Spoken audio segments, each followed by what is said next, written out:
नवनीत रोना जी। अध्यक्ष महोदय, आपका बहुत बहुत धन्यवाद। The advocate amendment bill 2023 sir, जो ये बिल लाए हैं, it is a very small change जो मंत्री महोदय ने इस सदन में लाए हैं। Every single member of this house has supported this bill. Sir, बहुत साधारण सा ये बिल है और चेंजेस ये बहुत सालों से अपेक्षित था।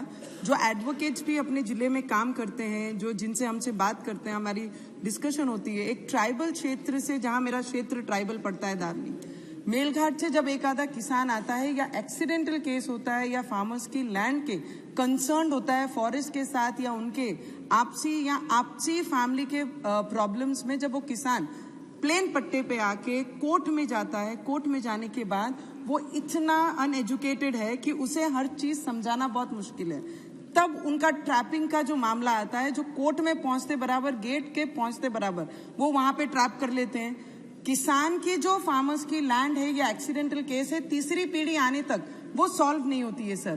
पर उसके केस का निर्णय जब लगेगा, पर वो जो एक आधी एकड़ उनके पास रहती है वो भी बिकने की बारी आ जाती है, तब तक उसका कोई निर्णय नहीं लगता। और उसको तारीख पे तारीख दिलाने वाला जो ये इमीडिएटर, जो दलाल वहां पे गेट पे बैठा रहता है, जो आते बराबर उन्हें ट्रैप कर लेता है, इसको हटाने का जो बिल लाया गया है दी बेस्ट है। क्योंकि एडवोकेट से बात करते हुए, क्योंकि नया जब एडवोकेट कोर्ट में आता है तो उसे 2-2.5 साल लगते हैं अपनी सोशलाइट बना के लोगों तक अपना संपर्क करना।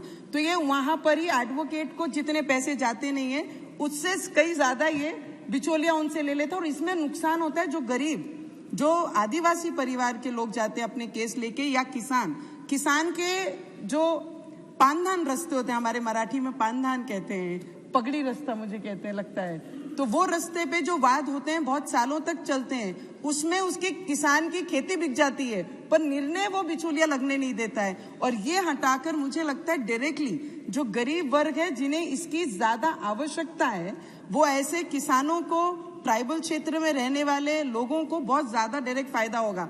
सर, एक और प्रॉब्लम देखी गई है जब हमने सभी एडवोकेट से बात की कि majorly problems what you find when this poor people, needy people come to you, they say we can not help them in any which ways. I said why you can not help them? तो उन्होंने ये साफ कहा है, अगर हमारी मंशा भी रहती है कि गरीब महिला कोई अपनी फैमिली कोर्ट में आती है, फैमिली को इशू लेकर आती है, या एक्सीडेंटल में किसी का हस्बैंड गुजर जाता है, तो उन्हें इंश्योरेंस के पैसे मिलने चाहिए। उसके लिए अगर हमें उन्हें डायरेक्ट मदद भी करना है, पर बिचौलिया पहले ही आके बोल देता है कि एडवोकेट साहब, इन्हें मदद नहीं करना है, आपने अपने पैसे जो चार्ज करते हैं उससे इतना बढ़ाकर चार्ज करना। अगर 50 मेरा है तो 1.5 आपने चार्ज करना है, उसके कम आपने चार्ज नहीं करना। तो advocate also becomes helpless sir. पर उस दौरान sir, it is very important, और वो बिचौलिया इतना फेमिलियर हो जाता है वो परिवार के साथ कि अगर हस्बैंड गुजर जाता है एक्सीडेंट में या एनी विच वेज कि डिवोर्स का कोई विषय चलता है, तो वो इतना फेमिलियर हो जाता है, फीमेल के पास पैसे नहीं रहते हैं देने के लिए, तो वो उनका मिस यूज करती है वो फीमेल का, वो बिचौलिए। तो ये बिल लाकर, अमेंडमेंट लाकर, मुझे लगता है ऐसे परिवारों को, ऐसे किसान को, जरूरतमंदों को, जिनके केस कोर्ट में चल रहे हैं और जिनके कारण, बिचौलियों के कारण बहुत ज्यादा नुकसान डायरेक्टली ये गरीब लोगों को होता है, और ये लाकर मुझे लगता है उनको डायरेक्ट फायदा हमारे मंत्री महोदय पहुंचा रहे। इसके लिए आपका दिल से बहुत बहुत धन्यवाद करती हूँ और we support this bill. Thank you. धन्यवाद श्री संतोष पांडे जी।